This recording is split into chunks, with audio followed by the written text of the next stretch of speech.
There you are. Okay, so deep dive on finding the right bass bow. Okay, so there's a lot of things that'll help you find a good bow and find maybe even the perfect bow. I don't think such a thing exists, but that's why you need more than one, probably. The first thing is, how old are you? That's the important thing. If you're under the age of about 18 or 20, what that means is you're still growing. Most people, by the age of 18 to 20, stop growing. So the important thing to realize is that you're going to grow into a bow in most situations, especially once you get 13 or 14 years old. You want something that's a proper bow, proper decent size. Now, I've got three bows, and the length, the usable playable length of the bow here is anything from 52 centimeters to 56.5. So there can be quite a difference. This is the smallest bow I would recommend. It's 52 centimeters. It's quite light. You can get a good sound out of it. Good beginner bow. Quite often you get shorter bows with affordable instruments. But this is a good little bow to have. Good to practice with. Anyway, I diverse. I need to focus.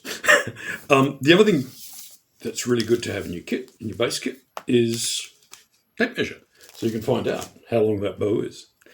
And the other thing to do is, if you're going to try out some bows, get yourself a little set of scales and weigh your bows. My bows weigh anything from 147 to about 130 grams.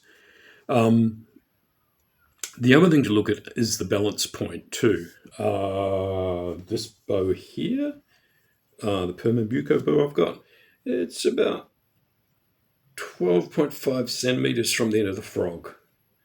That can be useful. So the whole thing to do, my advice anyway, is to get yourself a notebook and put all the data about the bows that you've tried into that book. And you might not be able to afford a bow, or you might not be able to find the perfect bow. But as you get more information, as you try different bows, you're going to find out what works for you, and you'll even get the numbers. So the whole thing is, how are you going to find the bow? Well, the first thing to do is talk to your friends. Talk if you're at a school and there's a lot of different bows in the music room. Try all the different bows. Write down which bow it is and get all that information. Try it for a week. Probably a week is a good amount of time to learn or see if that bow is going to work for you. If you're at a rehearsal or something and you've got a friend who's got an interesting bow, have a chat and say, do you mind if I have a few scrapes of the bow? Always ask them to tighten the bow up, and always ask them to put their rosin on it so that you can, so that you don't want to break their bow winding it up.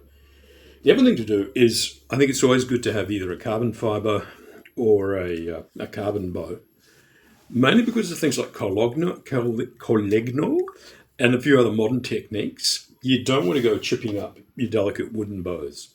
These wooden bows are more delicate and need a bit more care than something that's made out of glass or carbon fiber, this is a Bob Berg bow. I've had it for donkey's years. It's a great bow, good heavy orchestral sound, little gruff for solo stuff.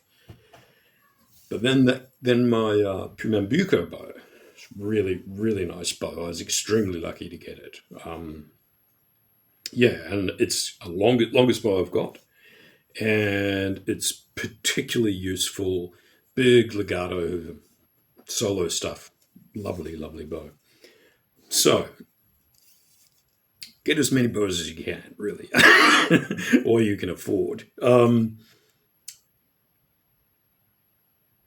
Try to think, what else do I need to mention? So let's just recap. So if you're 17 or 16 or 15, the very minimal length bow I would recommend is a 52 centimeter.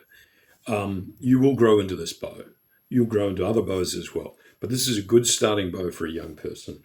And I think that information, just all those bits of information, put them together and collate them. Some bow makers will, for a fee that's quite often for insurance, they will let you use or have 2 or 3 bows for a couple of weeks to actually try and trial. That can be really useful. The other thing is certain music shops will let you go in and try a couple of bows, but talk to people first before you go in there, obviously. Yeah, and hopefully with that little bit of information, you might be able to come out with a really nice bow. And anyway, having said all that, have fun, be safe. I'm having a break now because I've been doing half an hour and the body's starting to tension up, so I'm trying to be safe too. Make great music, and hopefully we can all find some happiness. Okay, bye for now.